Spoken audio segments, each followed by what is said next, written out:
खरेदीच्या संदर्भात बँकेच्या संदर्भात केंद्राचं उद्घाटन झालेलं आहे. काय सांगाल? तुम्ही देखील ते केंद्र अतिशय जवळून पाहिलं. राज्य बँकेने ही व्यवस्था राज्यातल्या जिल्हा बँकांना आणि गरज शक्य असेल तर नागरी बँकांना पुरवण्यासाठी ही एक सेंट्रलाइज व्यवस्था निर्माण केलेली आहे. सायबर अटॅक सर्व बँकांना होतात, बँकांवर होतात. त्यापासून थोडीशी सिक्युरिटी निर्माण करण्यासाठी हा प्रयत्न राज्य बँकेने श्रीयुत अनास्कर आणि त्यांच्या सर्व सहकाऱ्यांनी केलेला आहे. त्याचं आज उद्घाटन झालं. महाराष्ट्रातले जास्तीत जास्त जिल्हा बँका आता विशेषतः सिंधुदुर्ग बँकेला, चंद्रपूर बँकेला कसा सायबर अटॅक या सर्व बँकांवर होतो याचं आम्ही उदाहरण पाहिलं. त्यामुळे सर्व बँकांनी यात भाग घेतला पाहिजे आणि मला वाटतं महाराष्ट्रातल्या जिल्हा मध्यवर्ती बँका सगळ्या भाग घेतील.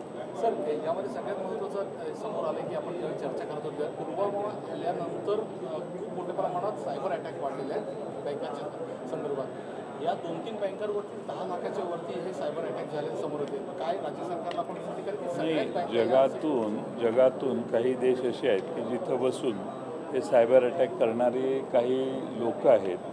AI जनरेटेड अटॅक्स पण होतात.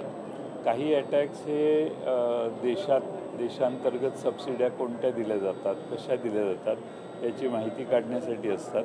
काही अटॅक तुमच्या बँकेत शिरून तिथून पैसे काढण्यासाठी होतात. त्या सर्व अटॅकचा सामना करण्यासाठी ही व्यवस्था आता केली जाते. सर्व बँकांत त्याच्यामध्ये समाविष्ट होण्यासाठी किंवा त्या बँका पुढं आल्या की ते याचं सदस्यत्व स्वीकारलं, त्यांनी ही सेवा घेतली तर मग प्रत्येक त्या बँकांकडे किती कॉम्प्युटर आहेत, किती ऑपरेशन्स किती मोठी आहेत त्यावर त्यांची फी अवलंबून आहे.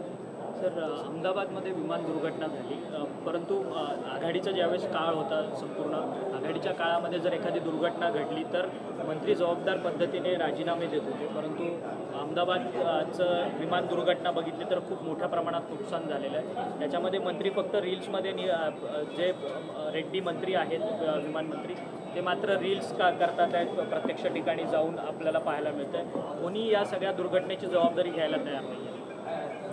आता ही दुर्घटना कशामुळे झाली, कोणती कारणं त्याला कारणीभूत आहेत, त्यामध्ये व्यवस्थेची जर जबाबदारी असेल तर मग अशी जबाबदारी निश्चित करता येईल. आणि मला वाटतं की शेवटी नैतिक जबाबदारी ही घ्यायचीच असते. पण अलीकडच्या काळात ती पद्धत आता राहिलेली नाही. काही झालं तरी आम्ही आहोतच अशी भूमिका आहे. ड्रीमलायनरच्या जो विमान कोसळलं गेलं 787 ते ड्रीमलायनर विमान होतं. ड्रीमलायनरच्या खरेदीच्या संदर्भात भाजपनेच त्यावेळेस आक्षेप जो आहे तो नोंदवलेला होता. भाजपच्या खासदारांनी ज्यावेळेस विरोधात होता भाजप त्यावेळेस खरं तर या ड्रीमलायनरच्या संदर्भात विरोधातला आवाज त्यांनी उठवलेला होता. परंतु आता त्याच विमानाचं दुर्घटना ही संपूर्ण घडली. ड्रीमलायनर हे जगातलं एक सुरक्षित असणारं विमान समजलं जातं.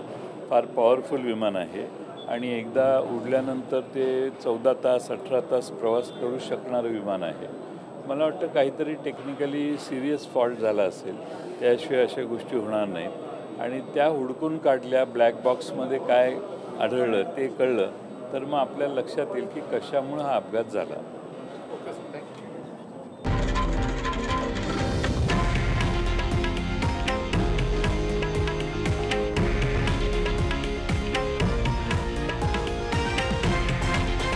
हे आहे देशातील नंबर 1 न्यूज नेटवर्क आणि आपण पाहत आहात TV9 मराठी, एकमेव.